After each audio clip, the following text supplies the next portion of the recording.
ఈరోజు ఎందుకు వస్తాయి ఈ కొవ్వు మాటలు, రాజకీయ మాటలు ఎందుకు ఇవన్నీ వస్తున్నాయి? పోనీ నువ్వు ఇంతవరకు చక్కగా చెప్పకపోతుంది నీదేందో. నేను ఎక్కడో చూసా, నేను సూట్ కేసు సర్దుకొని వచ్చినాను.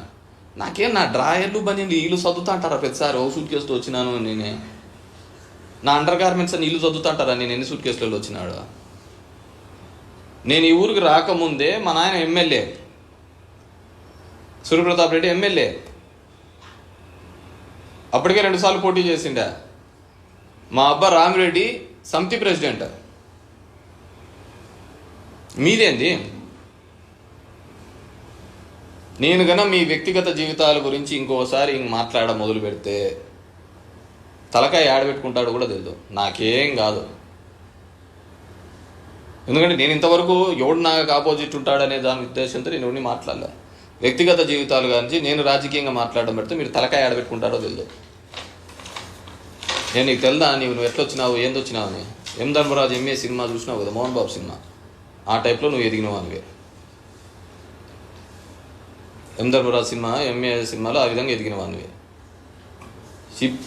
మొదలు పెడితే నువ్వు ఏ స్కీమ్లు ఏ స్కామ్లు ఎట్టెట్లా చేసినావు ఇంకోసారిగా నా ఇదే విధంగా మాట్లాడితే ఏంది ఈడీనా సిబిఐనా మీ ఇంట్లో సంస్థలు అవి ఇన్కమ్ ట్యాక్స్ చేసుకుంటే నాకే సింపతి వచ్చాది. ఎంతమందిని ఇప్పటికే ఎంతమందిని ధర్మవరంలో బిజినెస్ కమ్యూనిటీని బెదిరింపులు చేసినారు? ఇంతకుముందు చేసినవాడు ఎవడు లేడు. ఇట్లా ఈ కొత్త ప్యాకేజీతోనే కదా ఇవన్నీ. లాస్ట్కు 10 మంది రావాలన్నా కూలి 300 ఇచ్చే కానీ వాటిలలో తిరగలేవు. నువ్వు కూళ్ళు పెట్టుకొని కానీ తిరగలేవు, కూళ్ళు పెట్టుకుంటే కానీ నామినేషన్ రాలేవు, 300 రూపాయలు కూలి ఇచ్చి తిప్పుకుంటాను. నీ గురించి 10 మంది వచ్చేసి లీడర్లను కొనుక్కోవడానికి కార్యక్రమాలు జరుగుతున్నాయి,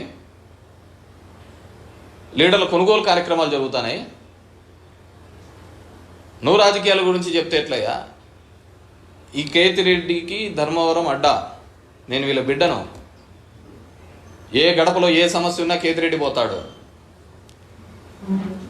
ఎవడికి ఏ ఇబ్బంది ఉన్నా కానీ నా గడప తొక్కుతాడు.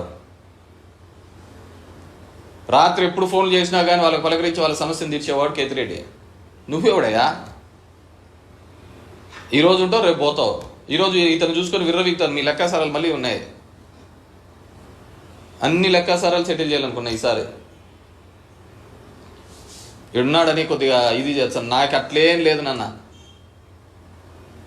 నాకు అట్లేం లేదు. నేను ఎప్పుడో చెప్పా, character is at most important. Politics బొంగ అయితే పోతే పోతాయి. ఆయన ఎవరు దీనిల కోసం బతుకుదామని రాలే. నువ్వు దీనితోనే బతుకుతావు,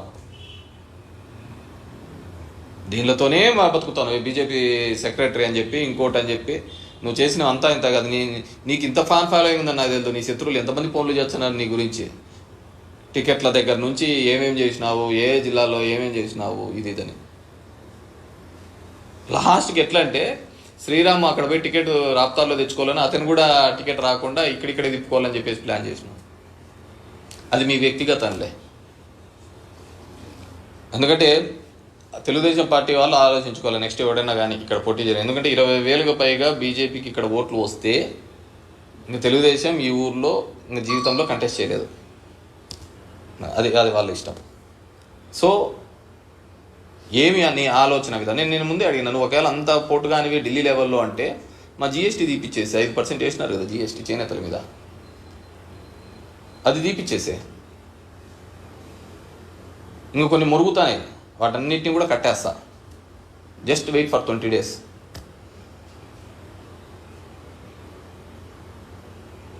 కేవలం ఇబ్బంది పెట్టకూడదు అని ఈ 19 నుంచి నేను తీసుకున్న డెసిషన్స్ వల్ల ఎందుకు అందరికి మంచిగా చేసుకుంటూ పోతాను.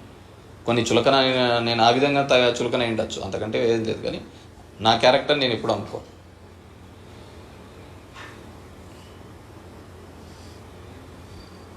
సో ఈ విధంగా కొనుగోలు అమ్మకాలతో కూలీలను పెట్టుకొని రాజకీయాలు చేస్తున్నారు. ఫస్ట్ టైం ఇన్ దేశ్. ఎవడో వచ్చినాడు కర్ణాటక నుంచి వచ్చా అంటాడు, తెలుగు మాట్లాడేవాడు రాడు. హైదరాబాద్ నుంచి వచ్చినారు, కర్ణాటక నుంచి, వివిధ రాష్ట్రాల నుంచి వచ్చేది, ఇంటింటి దగ్గర పోయి అది చేస్తాం ఇది చేస్తామని. సో 2 విషయాలు క్లారిఫై చేయదలుచుకున్నాను. ఒకటి, ఇతను యాదవ్ కాదు, ఆ విషయాన్ని ఇతను కూడా చెప్పలేకపోతున్నాడు. నేను ఛాలెంజ్ చేసి చెప్పాను. సో ఆ విధంగా యాదవ్ కమ్యూనిటీని మోసం చేస్తున్నాడు. ఒకటి, బీసీ అనేవాళ్ళు ధర్మవరంలో పోటీ చేయలేదు నేషనల్ పార్టీస్ నుంచి, ఇదే బీజేపీ నుంచి కూడా పోటీ చేసినాడు. కాచర్ల కంచన్న ఇదే ఊరివాడు, ఇక్కడే వీవర్ కమ్యూనిటీ వాడు. అదేవిధంగా రంగన సత్యనారాయణ అనే అతను వీవర్ కమ్యూనిటీ నుంచి ఇక్కడే పోటీ చేసినాడు, ఇప్పుడు కూడా పోటీ చేసినాడు. వాళ్ళకి నెత్తినెత్తుకుంది. ఇప్పుడు వీళ్ళందరూ నెత్తికి ఎందుకు కొట్టుకుంటున్నారంటే అతని దగ్గర ఉన్నాయి, వీళ్ళకి ఢిల్లీలో ఏదో ఆశించినారు, ఏదో చేస్తానన్నాడు. ఇంతకుముందు కూడా నేను చెప్పిన విధంగా కొంతమందికి పెట్రోల్ బంకులు ఇప్పిస్తానన్నాడు, కొంతమంది గ్యాస్ డీలర్లు ఇప్పిస్తానన్నాడు, కొంతమందికి ఢిల్లీ లెవెల్లో లోన్లు ఇప్పిస్తానన్నాడు. ఇవన్నీ అవన్నీ ఇంతకుముందు అతను పనిచేసిన చోట ఏడాది ఇప్పించినారని కనుక్కోవాలి. ఇతనికి ఒక ఆఫీసు పెట్టుకొని సెటప్ పెట్టుకొని అన్నీ కూడా కమిషన్ బేస్డ్ మీద చేస్తా అంటాడు. అంతకుమించి వేరేది ఏంది లేదు. మామూలుగా లాబీస్ట్ అంటారు. మామూలుగా అదేం సినిమాయా, ఆగడు సినిమాలో ఢిల్లీ సూర్య అని ఉంటాడు, చూసినాడో చూడలేదో ఒకసారి చూడండి. బ్రహ్మానందం ఢిల్లీ సూర్య అంటారు.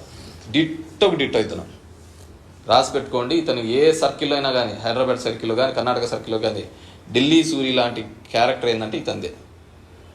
ఇంకొకసారి కన ఏదైనా కానీ వ్యక్తిగతంగా మాట్లాడితే నేను అంతకు మించి మాట్లాడాల్సి వస్తుంది. This is first and last.